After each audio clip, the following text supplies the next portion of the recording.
Everyone needs to see Andrew Cuomo's inspiring words on the fight against coronavirus. It's a difficult moment for America. We are in the grips of the coronavirus pandemic, which is sickening thousands and killing hundreds, all while growing its reach exponentially lately. Social distancing and shelter in place have become familiar terms. The economy continues to free fall. And everywhere there is anxiety, fear and doubt. Which brings me to New York Governor Andrew Cuomo, and, specifically, to something he said in his daily press briefing on the coronavirus Tuesday morning. Cuomo spent most of his opening remarks in the presser, outlining the grim reality of the situation in New York, which has rapidly become the epicenter of the outbreak in America. The rapid increase in cases, concerns about a ventilator shortage, and frustrations with the federal government response. And then, before taking questions, Cuomo ended with this hugely important riff on why we still need to believe that this all will get better. I am excerpting a big chunk, shout out to Alli Gordon for transcribing it. Because it's very much worth reading the whole thing. And we're going to get through it because we are New York, and because we've dealt with a lot of things, and because we are smart.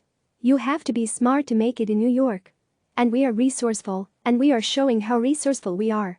And because we are united, and when you are united, there is nothing you can't do. And because we are New York tough. We are tough. You have to be tough. This place makes you tough. But it makes you tough in a good way.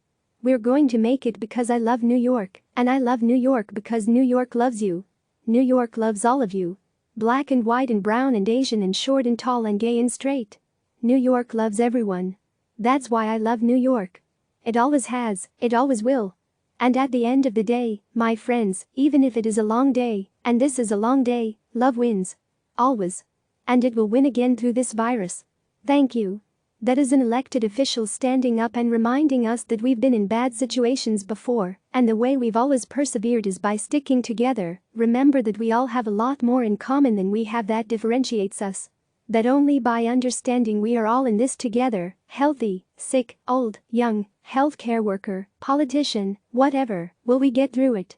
That there is always a light at the end of the tunnel, even if we can't always see it. And that getting there won't be easy, but we will get there. That is leadership. That is empathy in action. That is what we need. Cuomo's rallying cry stands in sharp contrast to the rhetoric from President Donald Trump throughout this crisis. Trump downplayed the whole thing by repeatedly comparing it to the flu. He worked to scapegoat governors and the media for not handling it properly. And he's made a series of claims, testing availability, vaccine timing, alternative drugs to treat coronavirus, that have turned out to be false.